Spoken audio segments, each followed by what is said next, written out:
E aí pessoal, tudo bem?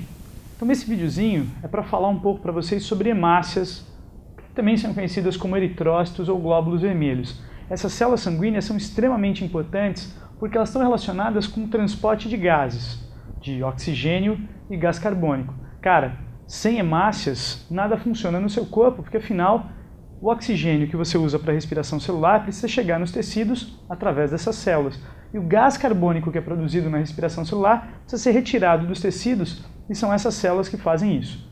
Então, no fim das contas, eritrócitos são extremamente importantes. De onde esses caras são originados? Os eritrócitos, assim como as outras células sanguíneas, são originadas de um tecido muito legal chamado de medula óssea vermelha. Não confunda medula óssea com medula espinhal. Medula óssea é o tecido que a gente chama de tecido hematopoético. É o tecido que produz células sanguíneas e você encontra em várias regiões do corpo. Por exemplo, imagina que esse cara aqui é a pontinha do seu fêmur. A gente não chama de pontinha, a gente chama de epífise. Se você olhar lá dentro da epífise do seu fêmur, você vai encontrar naquela camada de tecido esponjoso o tecido hematopoético, a medula óssea vermelha. Você também encontra no corpo das vértebras, nos ossos do quadril, um pouquinho no osso externo, nas vértebras, enfim. Olha só que bacana.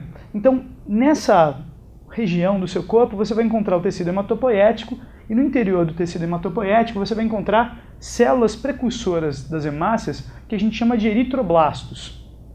Esses eritroblastos vão ser transformados em eritrócitos. De que maneira?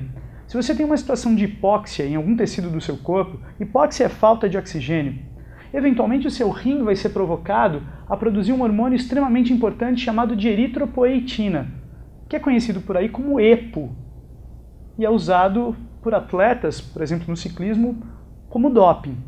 A eritropoetina vai aumentar a quantidade de eritroblastos, que são células precursoras lá na medula óssea, que são convertidos em eritrócitos maduros. Esse processo, então, aumenta o número de eritrócitos de hemácias circulantes. Bacana! Quando você olha para os eritrócitos maduros, quais são as características desses caras? Esses caras são células arredondadas e bicôncavas. O que significa isso? Se você olhar para uma hemácia, você vai ver que ela é uma célula redondinha, e no interior dessa célula você vai ver uma concavidade, parecida com uma bala soft, lembra? Olha só, essas hemácias arredondadas e bicôncavas são anucleadas. O que significa isso? Elas não têm núcleo. Se elas não têm núcleo, elas não fazem síntese de proteínas.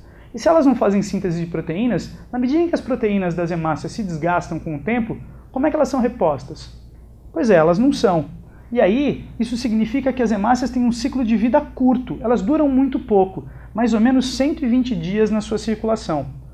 Na medida em que as hemácias são desgastadas pelo uso, elas são destruídas, e essa destruição acontece principalmente no fígado e no baço. O baço é um órgão interessante porque ele funciona como uma esponjinha de hemácias. Lembra quando você estava na educação física e você sentia uma dor aqui no lado do seu abdômen quando você começava a correr? Era o baço contraindo para jogar hemácias na sua circulação. Esse cara armazena hemácias e destrói as hemácias velhas que eventualmente atingiram o fim do seu ciclo de vida. Uma coisa interessante sobre as hemácias é que para transportar oxigênio e gás carbônico, esses caras precisam de uma proteína que está lá no interior das hemácias, que é a hemoglobina. A hemoglobina é um pigmento respiratório, uma molécula na qual o oxigênio e o gás carbônico se ligam e assim são transportados.